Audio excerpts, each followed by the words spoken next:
My name is Michael Tillinger. I'm a South African researcher, writer, explorer, I suppose. You can call me all those things. Call me all kinds of other things as well.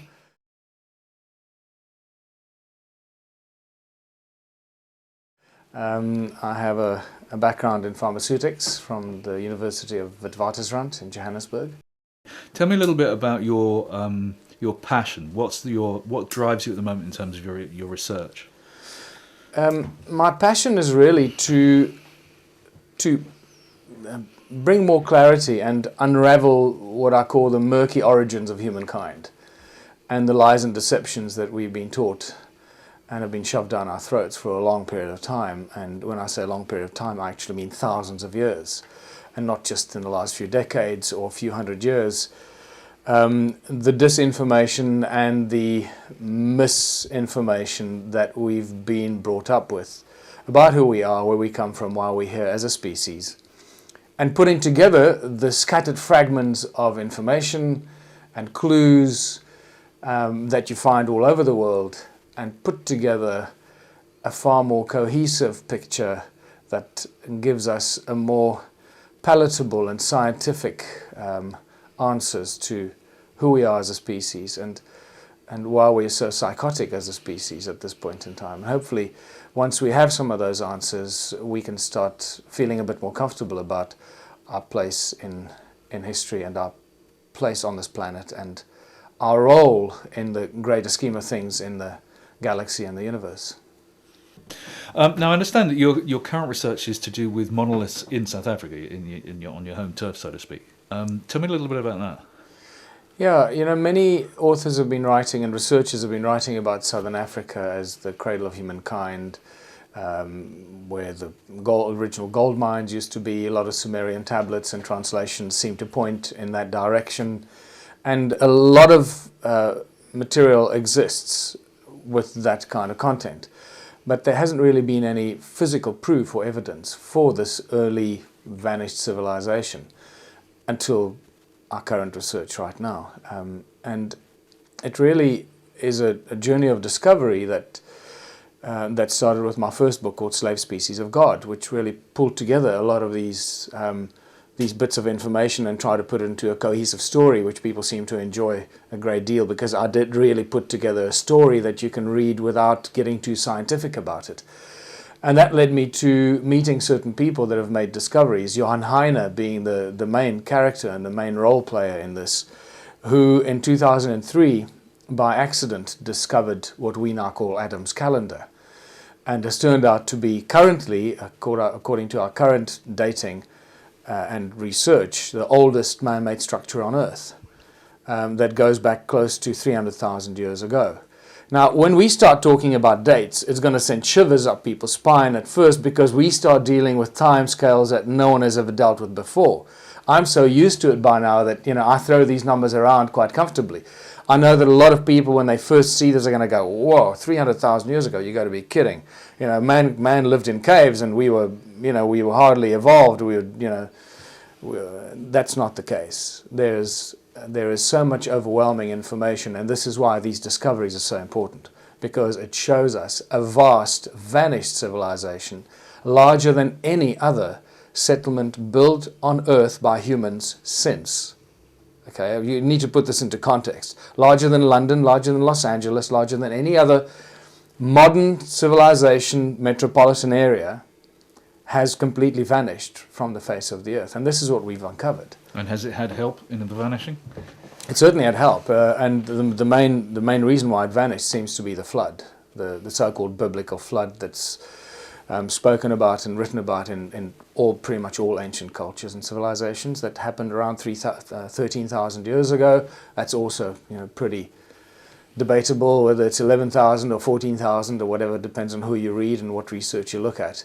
But let's just pin it at 13,000 years for this debate. And that seems to have been the main reason why this civilization vanished and then re-emerged.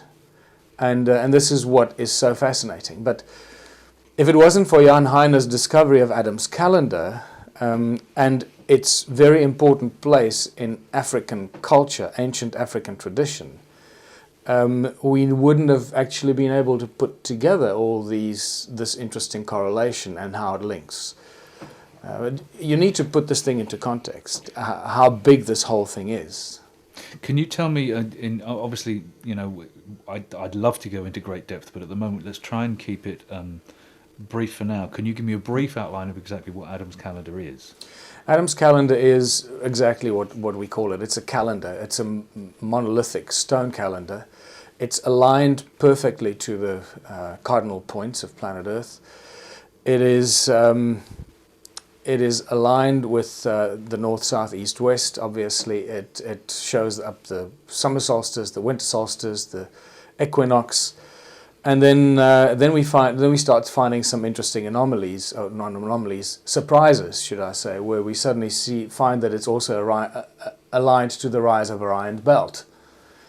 And not only that right next to Orion's belt we have the monolith that marks the rise of the sun on the spring equinox in the southern hemisphere, okay, which is very important because it seems to be the autumnal equinox that plays a very important role in the northern hemisphere, so it correlates there.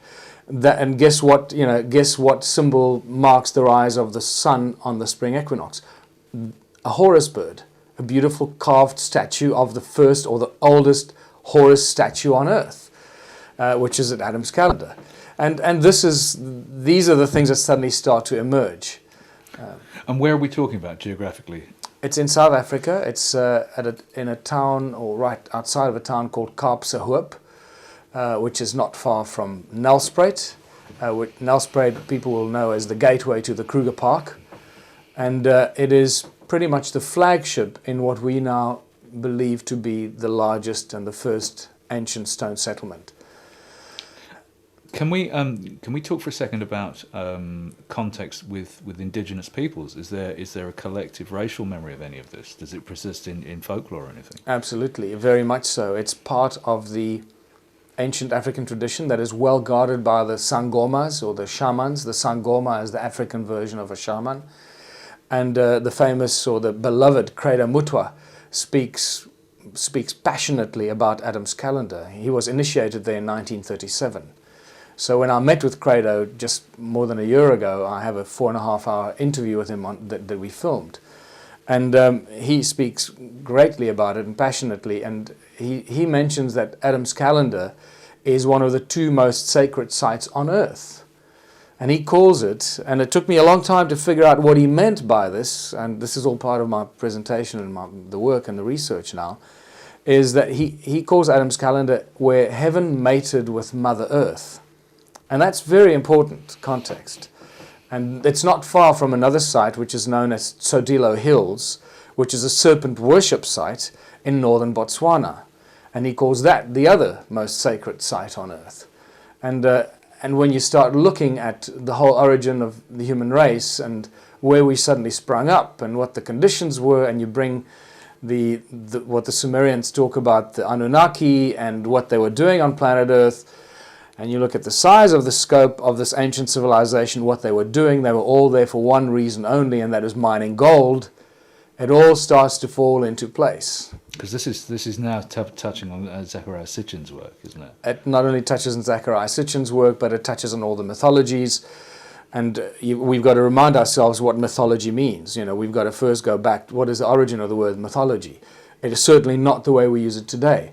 The original word mythos actually means the complete antithesis of how we use it today. Okay, today it means fairy tale, imaginary, and that kind of stuff. Well, originally the true meaning of mythos were words, written words, spoken words, words of wisdom that were sworn to be true by priests and kings.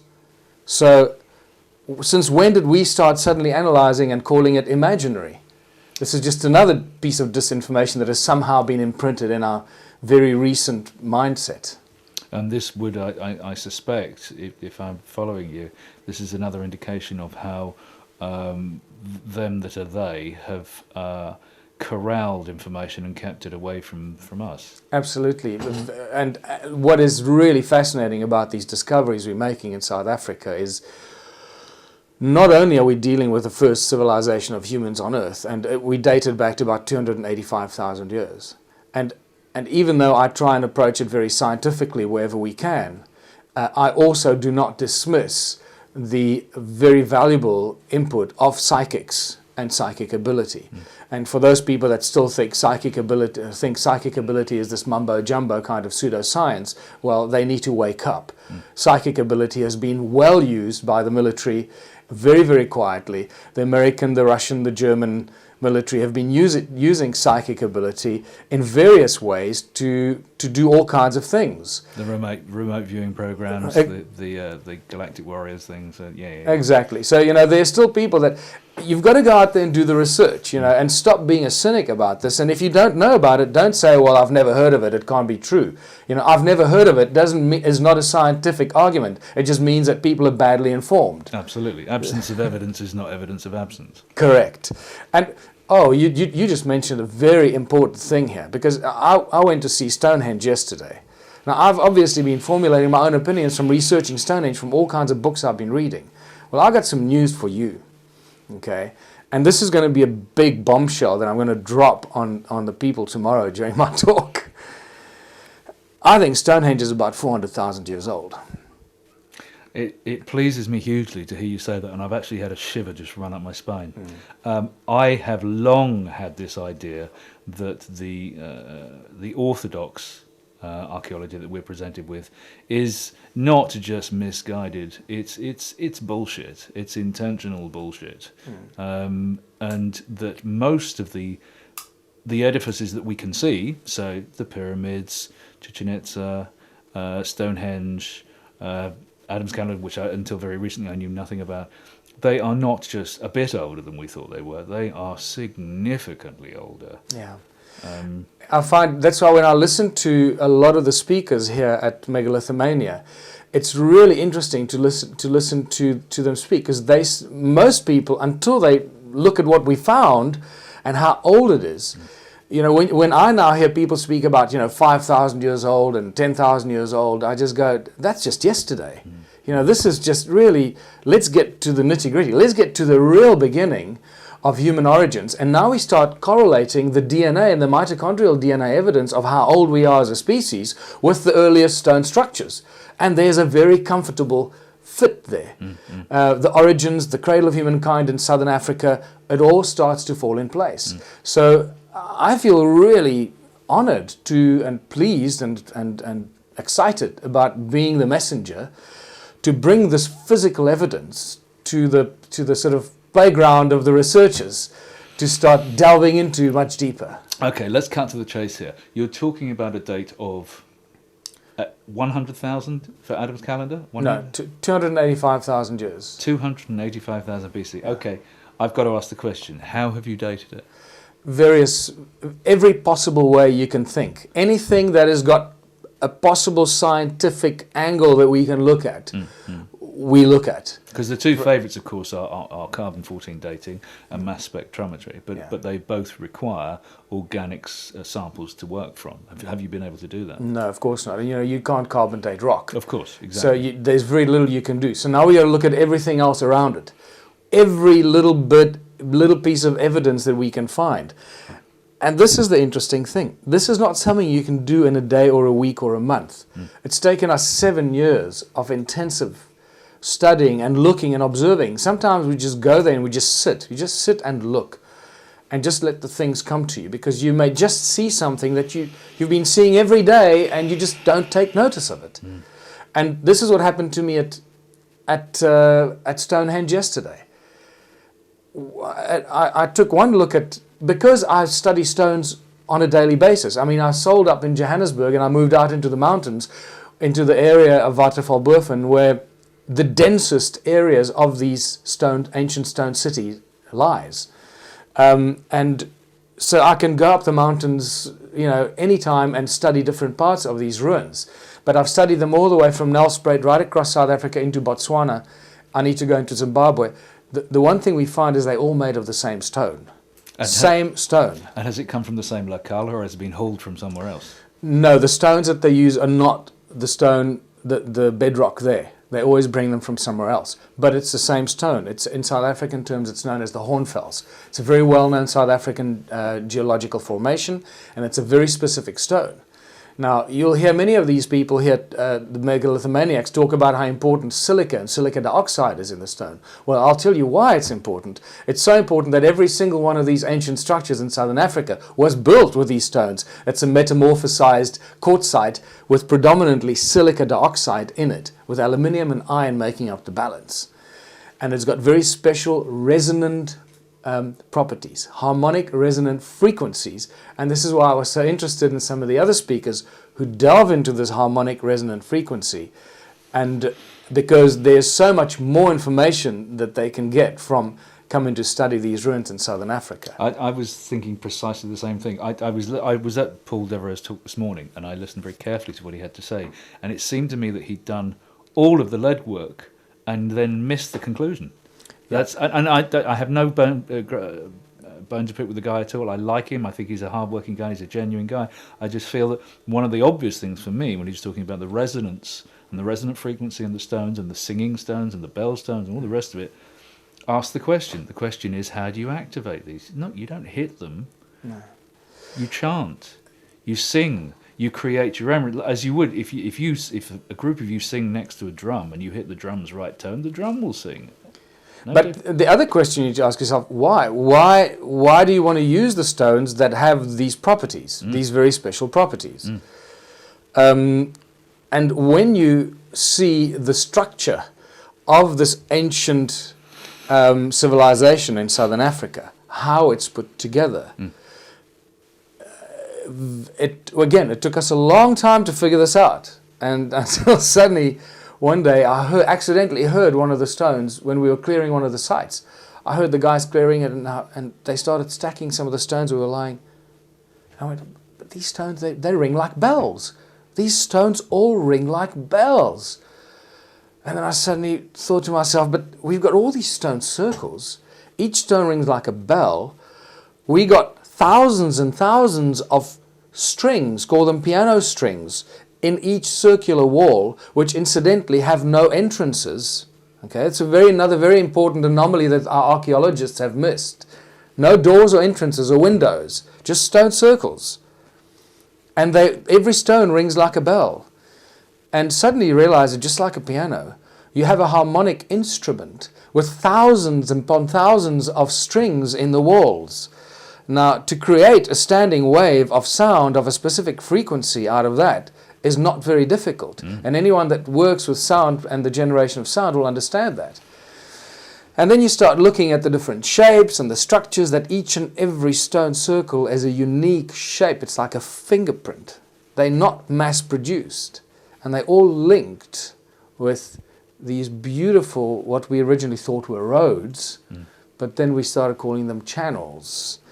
And you start realizing what's going on here, that these guys were generating energy and channeling this energy from circle to circle. Some circles were the generators of energy, others they used that energy for the gold mining purposes.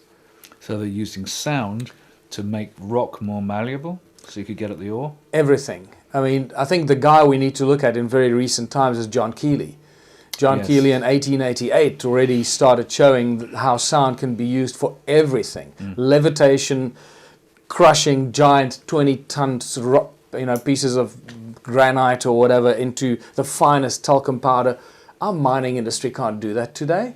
They take hours and hours to crush the ore in these giant drums with metal balls going around and around. That's primitive technology, if you ask me. When John Keeley disassociated water with sound frequency, now you're starting to get to the bottom of what sound is all about. Why do you think that sound plays such an important part, not only in the creation process? In the beginning, there was the Word of God. Well, what is the Word of God? It's sound frequency. The Om is the primordial sound in Buddhism. So we start seeing that all ancient religions actually speak of the Word of God being a sound frequency that was the creative process. And we start seeing that really echoing in these ancient vanished civilizations of South Africa. I think it also comes across in. I mean, I've done research personally in Central America too, and I've seen the same thing. Exactly. Becoming acutely aware of it. You see it in Tikal, you see it in Palenque, you see it obviously in Chichen Itza. There's a sound component in all of these ancient edifices, and you see it too in places like Avery. You see it as I find it difficult to go Stonehenge anymore because I hate what they've done to the old girl, but that's a whole other issue. But yes, and I've long thought that there is a huge key here, and it sounds like you found it. It sounds like exactly you found it. Yeah, and so this is why the whole sound thing, that is the primordial source of energy. That's Nikola Tesla was one of the guys that actually, he found it as well in the early 1900s. The whole Tesla Tower and his whole free energy was based on the principle of sound, channeling the primordial sound from Mother Earth. The earth rings like a bell, and Tesla said it himself. And we get that in many ancient cultures. They utilize the sound frequency as it emanates from planet Earth. And we see this ancient culture that just vanished, was wiped out by the flood. They knew this stuff 200,000 years before Tesla and Keely and these guys rediscovered it. The other guy that used sound frequency to heal and cure all disease was Royal Raymond Rife. Okay, so what he found the cure for all disease, what did he use? Sound frequency. And we start seeing this repetitive pattern all over the place, in very recent times as well. Absolutely. And what do we see immediately after that? We see an establishment working very hard to silence him and destroy him and his work. So. Each and every one of them. You know, John Keely was silenced and destroyed. Well, he died. His work was destroyed by wealthy industrialists who had ulterior motives. Keely was... Royal Raymond Rife was completely destroyed by the pharmaceutical industry. You can imagine how they took it when he said, well, I found the cure for all disease. And they said, you did what? I don't think so. Sorry, sir, you're not going to do that. That's our business. We want to keep people sick so we can keep curing them. Which, of course, is precisely where we find ourselves with modern medicine today. You know, our health industry is a sickness industry. You know, it's really interesting, and this is a question I get asked all the time. Well, if these people are so advanced, you know, why can't we see signs of advanced technology? Why can't we see like computer chips and cell phones and things like that? And I just look at these people and I go, dude, are you brain damaged or what's wrong with you, really? Because if you use cell phones and computer chips as indicators of highly advanced technology, then you clearly have missed the plot. Because what the pharmaceutical industry did to the healing process is exactly what the metals in the mining industry did to what we now call, me and my circle of friends call the Stone Age industry. We refer to the Stone Age period as the high period of high advancement, high knowledge. Why extract the mineral out of the rock? Why extract the active ingredient out of the plant? You use it holistically. Why use the whole plant? It's the energy fields around the ingredients, so they're much stronger. It works much better if you use the whole plant. Why extract the metal, the gold, the iron, and whatever? Use the whole rock. The energy field is so much stronger in the rock, in the stone. You can use it to do whatever you want to do. And this is what we need to start thinking about. You know, you don't have to break things down. It's the Newtonian physics principle. Break things down to see if you can rebuild it, see how it works. That's just, it's ask about face, you know. We're talking about megaliths and megalithic sites all over the world. You've answered a lot of this already, but I'm going to need to ask you the question anyhow. Why do you think the ancients went to such trouble to build these monuments? First of all, I don't think they went to much trouble. It was easy for them to do it. It's trouble for us because we don't understand the technology, how they built it. So for someone who understands the simplicity of levitation and moving giant monoliths around like, you know, we move chopsticks around, it's not going to any great deal of trouble. It's really a simple thing to do. And if you understand the flow of harmonic and resonant frequencies and the flow of energy through planet Earth and all those things, then it's really a piece of cake. We're looking at it because we've just coming out of the Dark Ages. We seem to be waking up quite quickly, and that's why we started to recognize and realize these things that went going on. And the reason they built them is because they used them. They used them as energy devices, as vortices for teleportation, for intergalactic travel, for whatever you want to call it. And if that's too far-fetched for some people, then they need to wake up. catch a big wake-up very quickly. Why do you think that in contemporary times, ordinary folks like you and me, just ordinary modern people, find such a powerful effect from these ancient sites? What's going on there? I think the reason why it has such an effect on us is because it's really tapping into our genetic memory. And we all have this collective genetic memory in our bodies. Just some of us are waking up a bit quicker than others. And there's also a lot of very interesting scientific research done on the DNA being a receptor and a transmitter of very interesting light from the galactic center and so forth. So our evolution as a species is happening constantly. There's nothing we can do about it. It's allowing us to actually start waking up consciously and literally waking up one morning and being able to do things that you weren't able to do the day before. And unfortunately it's this waking up, rapid waking up of the human race that's causing a lot of people a lot of stress, because if they're not aware of this, they might just think they're possessed by the devil or something like that. Especially if they deeply religious people and the dogmatic religious practices on planet Earth, and it could cause a lot of damage to people. Do you think that they were intentionally leaving messages for us? Yeah, I think that some of the interesting information that's coming out is the rise and fall of civilizations going through the Dark Ages and the Golden Ages and the various civilizations that were acutely aware of this. I think Walter Crittenden speaks really well about the fact when you're facing away from the sun, you go to sleep. And the rise and fall of civilizations seem to follow that same pattern, just on a much larger scale.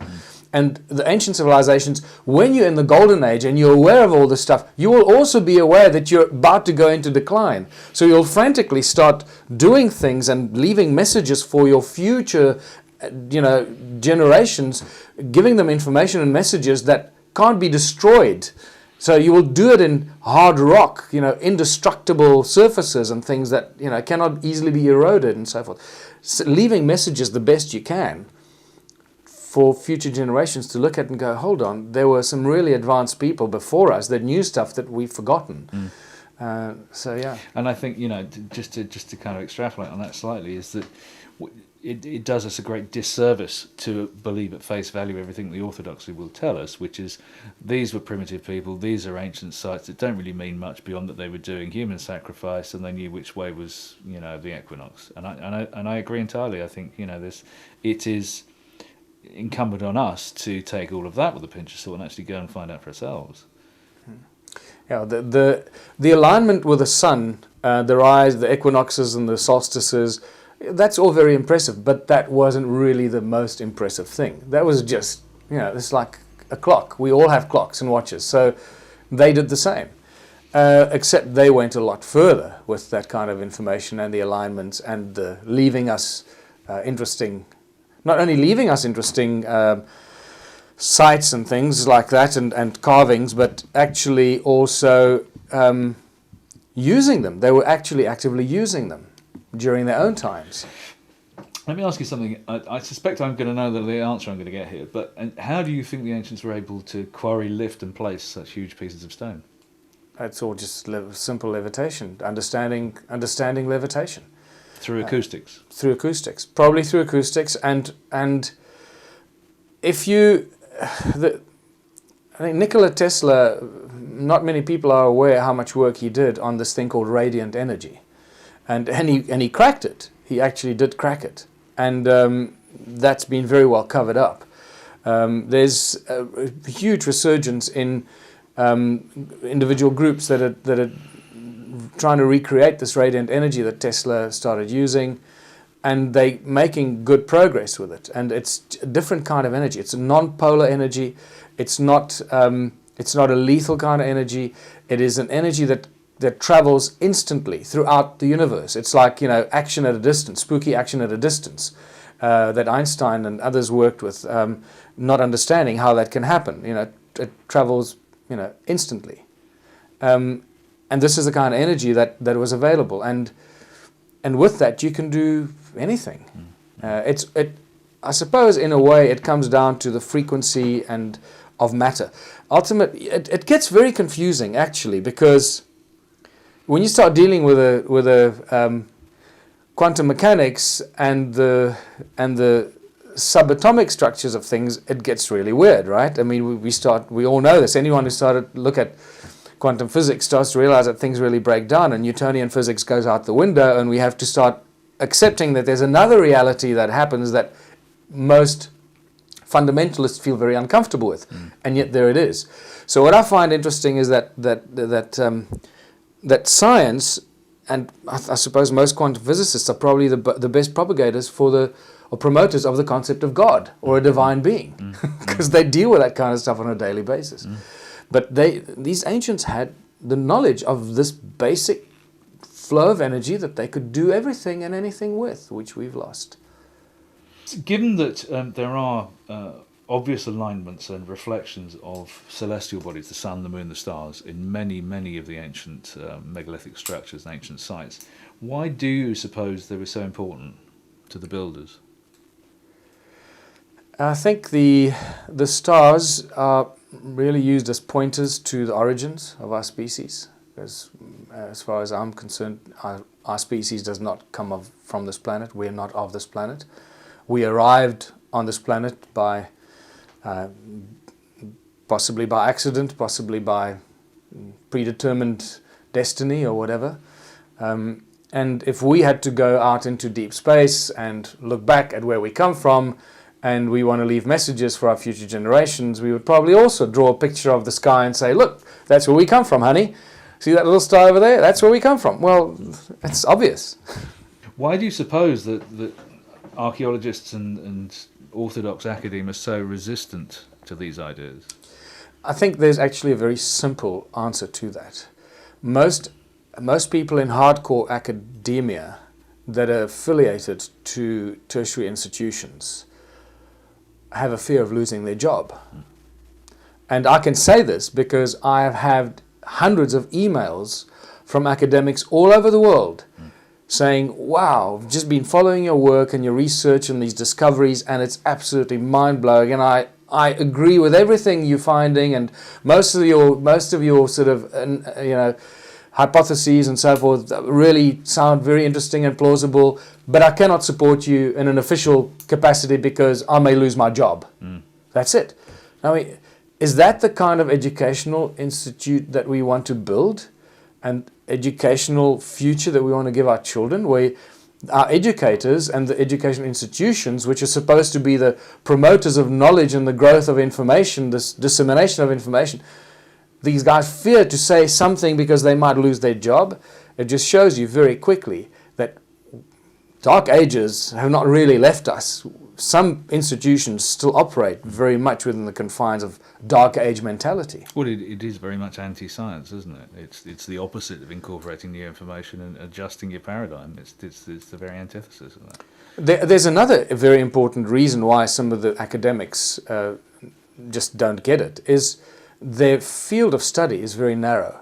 And I know this because I've had reasonably sometimes lengthy discussions, sometimes very short discussions, because it doesn't go beyond the textbooks they've been reading. So they have no frame of reference of any metaphysical or quantum physics.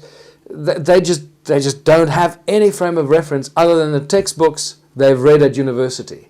And that's a scary thought when you meet these people and they're a doctorate of this and a doctorate of that, and you ask them anything about outside their field of so-called expertise. They have no frame of reference. So how could they possibly make any judgment or call on anything other than the textbooks they've been reading? And remember that to get your PhD, you have to regurgitate the textbooks of other PhD students before you. You don't really get a PhD by making a discovery and then writing about it and coming up with a absolutely outlandish supposition. You're not going to get a PhD for that. You need to be able to cite a lot of people that came before you. So it's like this boys club going around in circles, patting each other on the back, say, well done, well done, well done. I'm going to cite you on this and cite you on that. And it's going to get us nowhere. Quite so. How can we be sure exactly what the ancients were up to, as there are no records surviving from those dates? Oh, plenty. We know they were up to gold. Gold is this. Well, there's three common denominators that I always use in my presentation. And the first one is gold. That's it. That you cannot separate gold from human origins. Obsessions of the earliest humans, but more importantly, obsessions of their gods. The humans got the obsession from the gods. And this is why these discoveries in South Africa and Zimbabwe and so forth in Southern Africa are so important, because it is all about gold. The earliest civilizations, the first humans on Earth, lived in one giant mining colony. And they were slaves. And I'm not talking about whips and chains and torture and that kind of thing. These people probably had an absolutely beautiful life. Far more blissful, far more peaceful, far more stress, without stress than what we can possibly imagine today.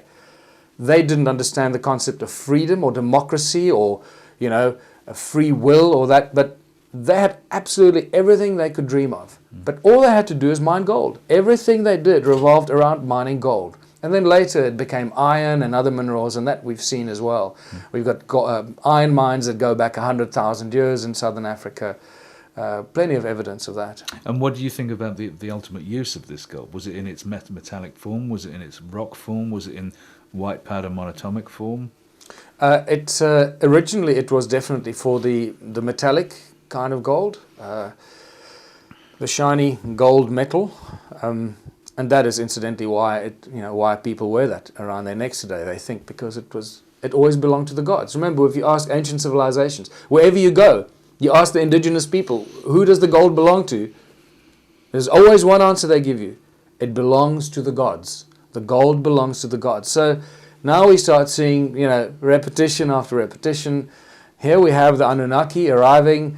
They're looking for gold. They found it in great abundance, and they started mining it in great abundance. And hopefully when people read my books and see my presentation, they'll see when I talk about abundance, I mean abundance. I mean 50 to 100 million people that existed over a 270,000 year period in Southern Africa.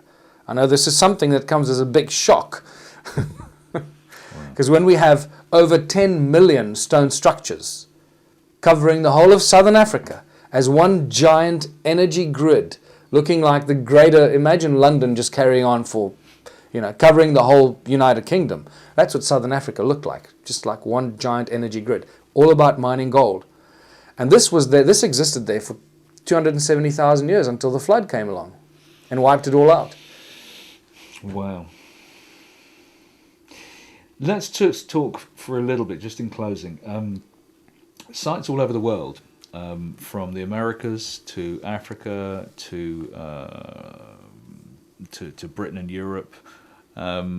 Many of the megalithic sites are very similar, whether in construction methods or location or alignment to celestial bodies. Why do you think that might be? It's all based on acoustic design. In fact, it's that acoustic harmonic vibrational frequency that is the foundation for all things, not only on this planet, but all ethereal things, all things in the universe. It is the fabric of creation, harmonic resonant frequency. And do you think that where these sites were developed in concert with the culture locally, globally, do you think that was as a consequence of independent development, or are we looking at a global parent culture at some point? I'd definitely say it's a global parent culture. It could have been different. It could have been at times, and there's definitely a strong argument for the fact that there were other advanced beings that came and interfered at later stages. In fact, a lot has been written about the so-called lizard people or the reptilians and so forth, and there's a lot of information about it available, especially in ancient African tradition as well. Credo Mutwa himself speaks in great detail about the reptilians and how they interfered with the human race and caused a lot of problems, and I believe that hasn't stopped. And I must say at this stage, you asked earlier about the gold. It was much later that those that came in search of gold, just like we're starting to discover the monoatomic properties of the platinum group metals, specifically gold, they only discovered those monoatomic properties themselves much later and started using that as a source of energy themselves. And there's quite a bit of information coming out now about the orms and so forth, the white powder of gold, and information in the Bible and all ancient texts speak about these kind of weird properties of the metals, and the alchemists and so forth. So it's encoded into our human history and the texts of the ancients. One of the things we've not touched on is earth energies. Now, these are the grids that sometimes people talk about ley lines, about earth energies, the serpent energies sometimes, telluric power. More prosaically, as Paul Devereux was talking about, was radioactivity, radon, magnetic energies. How do you think these feature in how and where ancient megalithic sites were placed? And is there a way that we can track these today? Very much so. And this is what I find one of the most exciting discoveries we've made. Is, remember what I told you right up front, that each one of these millions of stone circles is completely unique. It's like a fingerprint. Yeah. And it's really, what we're looking at is the reflection of the energy of planet Earth as it comes out on that surface. That's what the stone circle is all about. It's like sand on a metal plate, vibrational frequency through it. That's what you're looking at. Hans Jenny. Absolutely. And they tapped into the energy as it comes out of Earth. They pile the stones up, somehow they activated the area around it, and my guess is the stones just arrange themselves in the shape that the energy comes out. The sound frequency comes out of planet Earth. And then they just rebuilt it on that. So now you're not only generating energy from the sound of the stones because they ring like bells, but you're tapping into the primordial source of the Gaia, the energy from Earth, that then drives that frequency that you create. So you've got a potential to create incredibly powerful sources of energy. And then it gets even more weird, because now you start realizing, okay, well, what do we do with this energy? And this is where these millions of so-called sacred stones in South Africa and Southern Africa come into play.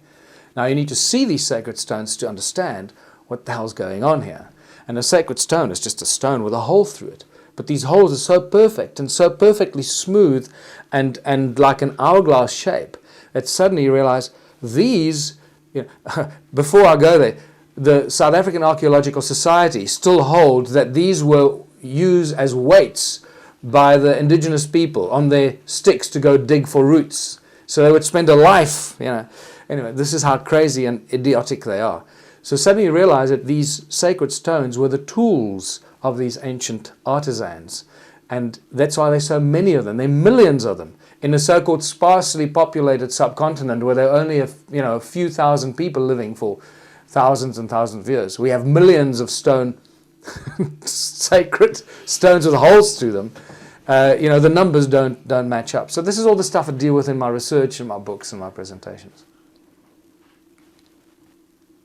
Michael Tallinger, thank you very much indeed. Thank you.